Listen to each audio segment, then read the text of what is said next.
Hey everyone, if you love stories like this, hit that subscribe button on my channel right now. It means the world.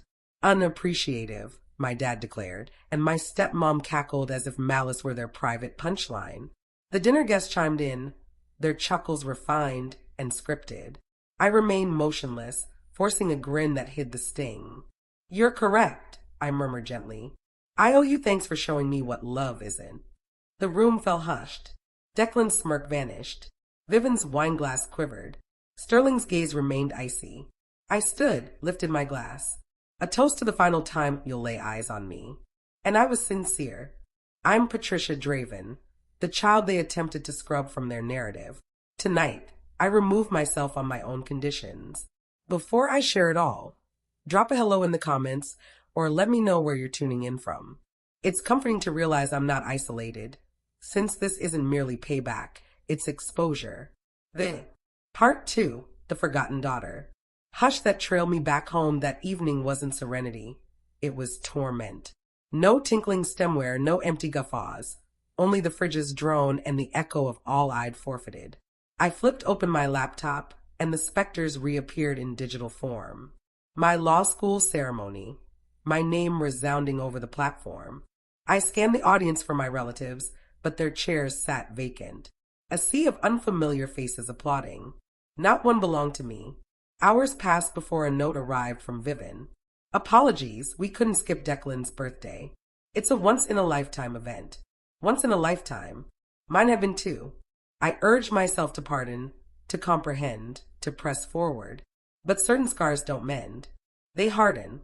Then arrived the next slash. A bank email. Subject, account alert. My mother's college savings vanished. Approved by Sterling Draven. When I phoned, his voice was even nearly smug. Declan required a boost. You'll manage. That measured, frigid tone wounded deeper than any yell. 2 shifts, 3 debts, fingers trembling from fatigue. Yet I grinned when folks inquired about my well-being. Evenings merged into dawns. Brew substituted for rest. I reviewed agreements by candle glow since the electric bill was beyond me. Once Vivian rang, not to check on me, but to point out Declan's venture had landed in a publication. Her tone oozed sweetness. Isn't that thrilling? She asked. I stayed mute. I simply stared at the blinking cursor above my CV, pondering if self-respect could squeeze into the margins. Because that's what dutiful girls do. They stay silent. They bear it. But quietness doesn't mend. It festers. They wipe my recollections, but not the evidence of their deeds. The day I resolved to. Part 3, The Quiet Discovery. Depart Austin, the town weighed heavier than ever. Even the breeze whispered their names.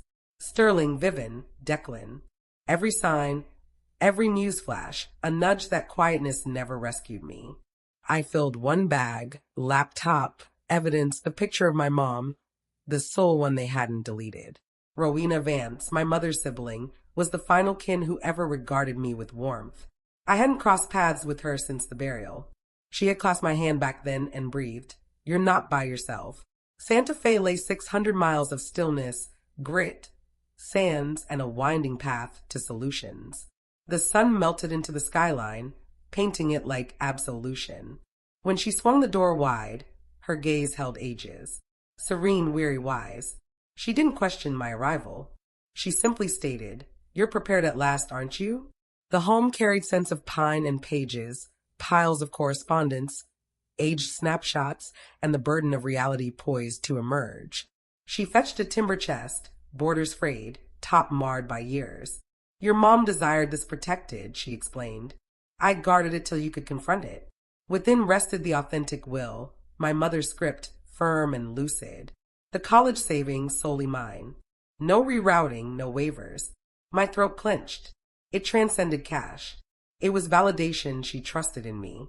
Validation that affection, at least once, had existed. I slid my fingertips over her name, following the curves of her mark like a devotion. For the first time in ages, I sensed her tone resurface, soft yet assured. Rowena laid documents over the surface. Financial logs, timelines, shifts, all leading to Declan's venture. She paused, then passed me one more dossier. Tech records, login moments. Someone had infiltrated my device from afar. The identical weak Declan assisted with my internet. I recalled the shame of that pilfered assignment, how it resurfaced bearing his label. I blamed myself. I was wrong. Bit by bit, it all aligned. Ceremony overlooked, savings pilfered, concepts undermined, all strands of one scheme. Why hold back till now? I wondered. Because you weren't set, Rowena replied. You still hoped their affection was genuine. Her phrase didn't shatter me. It anchored me, for I at last grasped her point. I gazed at the evidence arrayed ahead. Ink, marks, dates that defied deceit. It wasn't fury surging through me anymore. It was sharpness. Cool. Exact. The sort that scorches purer than wrath. The tale they fed me was falsehood. The reality was at last mine to wield. They figured they'd entombed me in muteness. But muteness can shatter. Back in Austin, the town no longer. Part 4, the public unraveling. Felt like belonging. It felt like a set I'd surpassed. Dawn's glow crept over my kitchen surface, and then the delivery arrived. A crisp white packet, hefty, stamped in gold. The Draven clan emblem stamped on the flap. Within, a note penned in slick legal grace. In pursuit of kin accord, we ask you to willingly step back from the inheritance and trust arrangements. Terms like benevolence and empathy dotted the sheet like glitter veiling a knife. I absorbed each word deliberately. It wasn't an offer. It was banishment masked as politeness. They sought my self-deletion, so they could label it my decision. For an instant, I nearly chuckled. After all these seasons, they still believed dominance arrived gift-wrapped in manners. I filled a goblet with wine, even though noon had scarcely struck. The warmth steadied my grip as I inscribed my name. Then below the typed text, I added in my script. I desire no share from those who never desired me, but I will hold the reality. The nib wavered faintly, not from uncertainty, but from liberation. Each line felt like severing the final cord that bound me to their mirage of fondness. The ink set like a vow. I closed the packet and placed it down. They would assume victory, that I'd yielded at last. But yielding and muteness aren't identical. That evening, I powered up my laptop. The archive of evidence shown on the display. Messages, reroutes, marks the will. Seasons of phantoms now forged into arms. I typed a header. You all need to view this. No claims, no clarifications, just 4 files. Sent to their emails like bombs. When I pressed transmit, the click rang conclusive, like shutting a portal forever. Hours on, the report erupted. The Dallas Tribune banner scorched every display. The Draven concealment. Pilfered savings, deleted identities, kin deceptions. That evening hosted the Draven Foundation Ball. Crystal lights sparkled as if vying to eclipse the disgrace. Photo bursts danced like bolts over composed visages, feigning ignorance. Vivian took the stage, her grin fracturing like china. Sterling's chin clenched, his fingers pale on the cloth. Murmurs swelled keen as shards. The band stumbled mid-melody. Declan was absent. He'd vanished just like honor. I didn't grin. I didn't revel. I simply observed reality achieve what payback never could, uncover. Their realm didn't crumble because I toppled it. It crumbled because it rang empty. By dawn, their rejections. Part 5, the reckoning. Blanketed everywhere.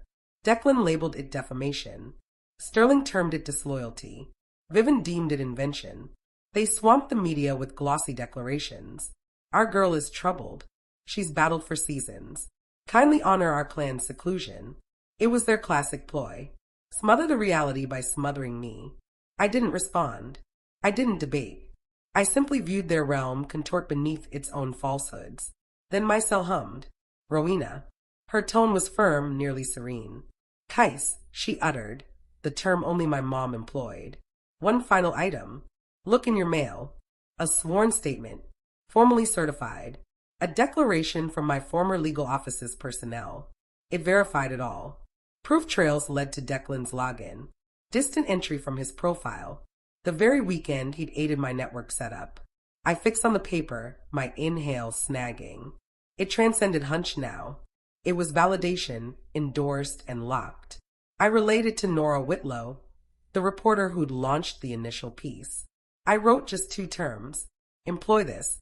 By midday, the banner raced like blaze. Business larceny verified. Proof links Draven Air to swiped creation. Broadcasters picked it apart on live feed. Gala footage aired alongside financial sheets. Online realms grew merciless. Tags, captures, chronologies. The reality outpaced their alibis every time. The collapse struck immediate. Dravener shares plunged in moments. Patrons pulled out.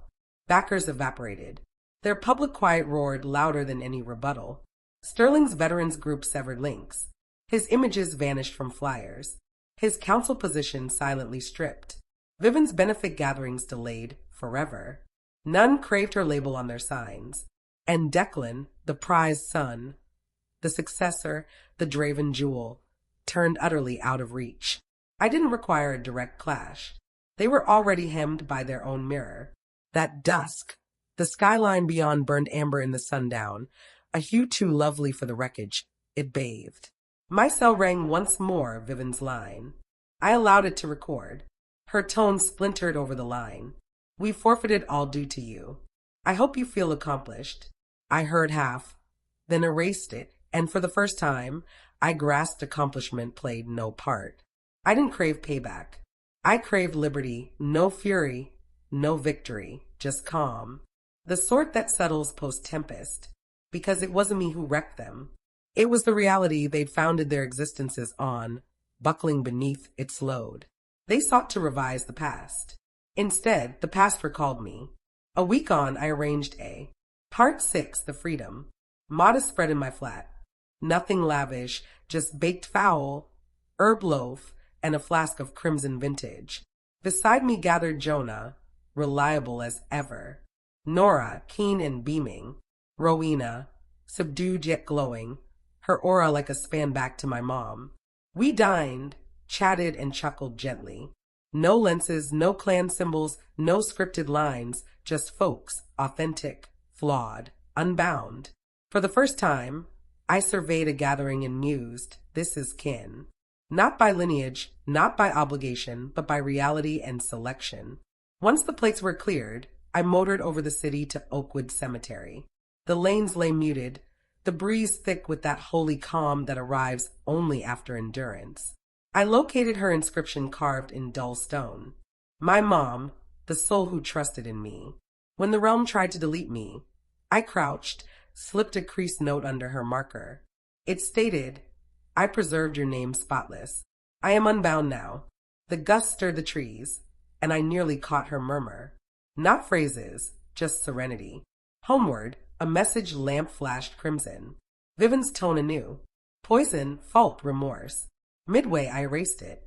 The hush that ensued wasn't vacant anymore. It belonged to me. I perched by the pane, Austin shimmering into the dark. They branded me unappreciative, but I have never felt more thankful in my days. Thankful for the bravery to depart. Thankful for the shot to revise my tale. Thankful for the calm that chased reality. Because sometimes calm isn't granted, it's selected. If my tale stirred something within you, drop a hello in the comments or let me know where you're tuning in from. It helps to know none of us are isolated.